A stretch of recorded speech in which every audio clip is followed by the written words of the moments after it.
begin our conversation about the power of relationships and the impact that technology has played in our society on those relationships, I think it's important to put this in a historical context. Because in spite of what you hear, contrary to common belief, now is not the first time in which our relationships were impacted by technology. In fact, there's a few historical examples I'd like to point out. The first one's very obvious, the agricultural revolution. I think everybody here is comfortable with what that is. The United States started off as an agricultural-based society. The majority of people worked in agriculture for a living. At some point during this time period, technology was introduced. The concept of machine doing what man once did led to extreme changes. The most obvious example of technology during this time being introduced would have been Eli Whitney's The Cotton Gin. We've all heard of this. Now, the purpose of the cotton gin was to remove the seeds from the cotton, once again doing what man once did. When individuals did it, it was slow, it was cumbersome, it was inefficient. The cotton gin worked. Its application to agriculture completely revolutionized the way in which cotton was produced. Cotton production skyrocketed in the South. It became cotton king, became one of our major exports. The United States flourished because of that technological advance.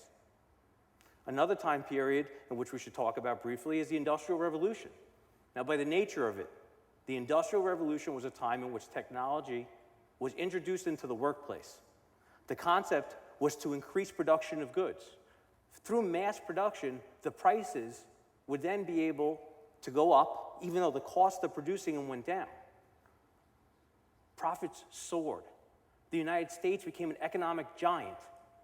Countries that we once chased, like Great Britain, we surpassed. So I think in these instances, we could say that technology was successfully introduced into the workplace. Technology was successfully introduced into society. They achieved their goals. However, as in all things, there were certain unintended consequences.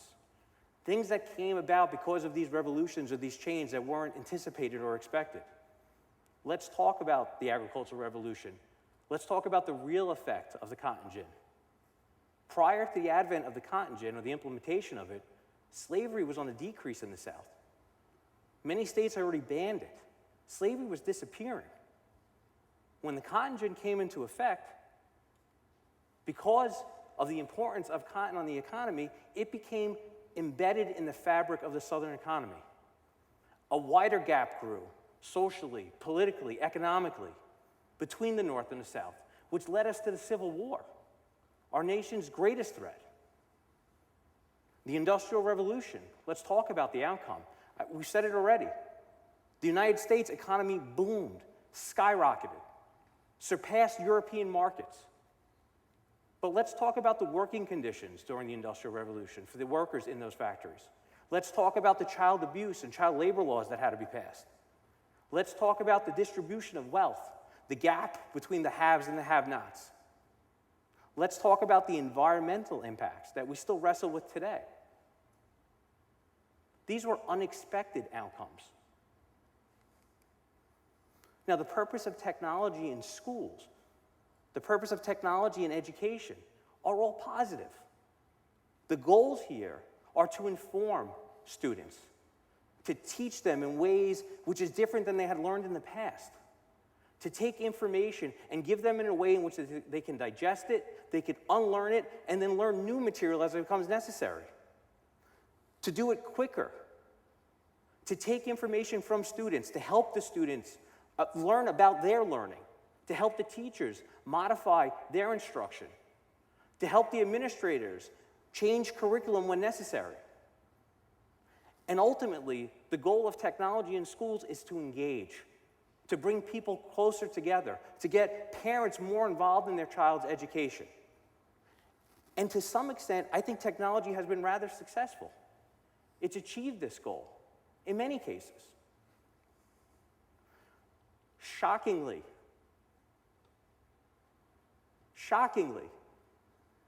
schools change at a glacial pace, and I think anybody could say that. So when you take schools and you combine it with technology, which is changing at an unprecedented rate, sometimes there's obstacles. As an administrator, I've observed teachers all the time attempting to utilize technology in their classroom, sometimes effectively, sometimes not so much, and sometimes just wrong. I've seen smartboards be used as glorified overhead projector screens. I've seen Google Classrooms be mismanaged. If you take a look at this gentleman on the slide, you could see that as technology is changing, I feel as though teachers and educators are always trying to catch up. What is the impact of the use of technology on our students outside of the classroom? Let's take a look. How about the erosion of interpersonal skills? Now, I'm getting many head nods, but you've all seen this. Students are losing the ability to communicate with each other. They're doing it much differently. And when given the opportunity to have those meaningful conversations with each other, sometimes they default to technology. You see groups of kids hanging out, and rather than talking or playing, they're on their devices. Sometimes they're communicating with each other, 5 feet apart, via cell phones. They're losing basic skills: eye contact, etiquette, pacing. Virtual relationships are forming. Now, virtual relationships, by definition, are relationships which may or may not be real. Think about the different social media platforms. First it was Facebook. Now we don't do Facebook. Grandparents do Facebook. Then it was Twitter. It was going the way of the horse and buggy. Then it was Instagram. Now Instagram, but I guess the stories on that are compelling. But the Instagram stories is like a highlight reel of somebody's life. That's not reality. And now the new one. The one that's most used by kids today, Snapchat. Think about that for a second. What separates Snapchat and snapping each other from traditional communications on the other social media outlets? Snapchat dissolves. The communications that the kids send back and forth on Snapchat disappear like they never occurred. What does that say?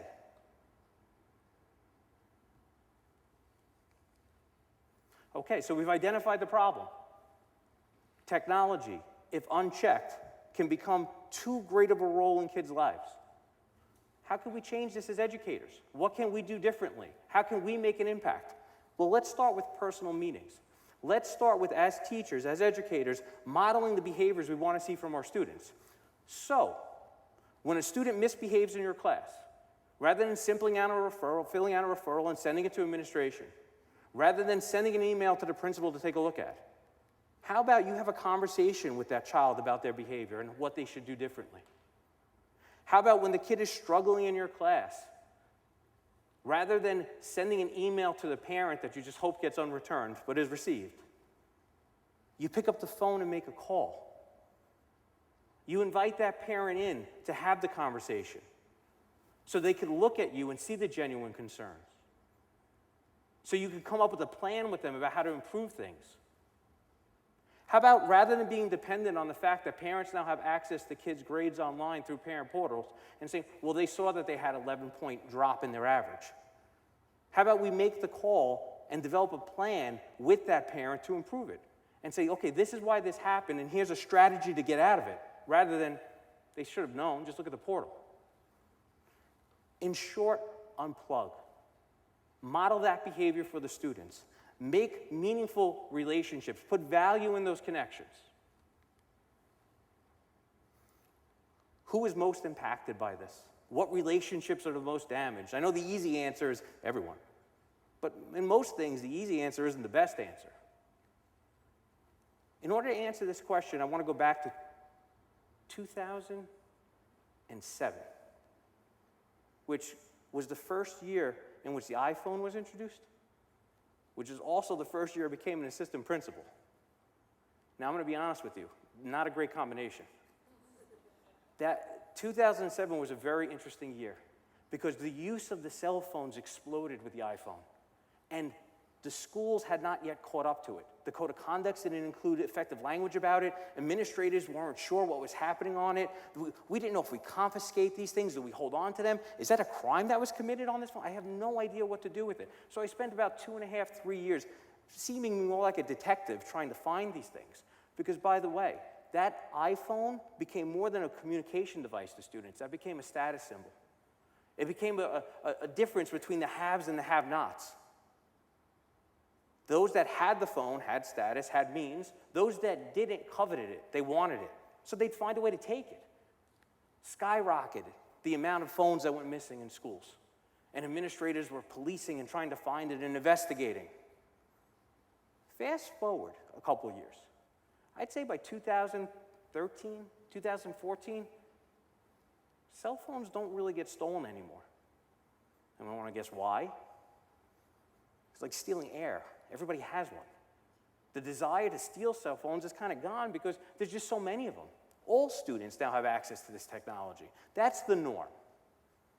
So when we're talking about the impact, and stay with me, nowadays, there's more studies about screen time and the damages it does kids. There's more studies about the different social media platforms and the pitfalls that kids are falling into when they're engaging in conversation on that. And parents that have an understanding of that, parents that have means, parents that are informed are governing, are monitoring, are restricting the amount of time and access kids have to these devices. Who's not governing that? Perhaps families in which the parents are both working and are unable to govern what their children have access to. Perhaps families that don't know enough or haven't learned enough or aren't informed enough to see the importance in doing that. So when I'm asking you who is being impacted today, it's the children whose parents are not able, for whatever reason, to monitor their use of these devices, and therefore are engaging inappropriately in these virtual relationships. So the question, who is most impacted? I would say it's those that are disadvantaged. And what is our responsibility? What is our power as educators? Our power is to do something. Thank you all very much.